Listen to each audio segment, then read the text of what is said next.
When you're active online, especially on social media, there's a good chance that you will come across people who are either trolls, and mess with you for fun, or someone so mentally ill that they just outright hate you because you either show that you're having fun or have different opinions. Trolls are almost always harmless.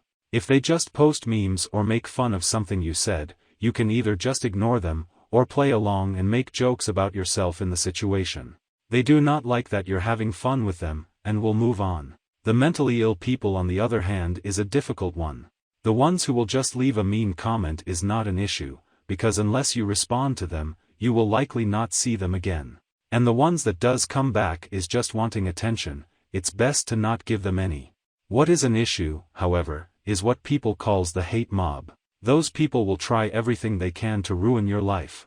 The term cancel culture is a thing for a reason.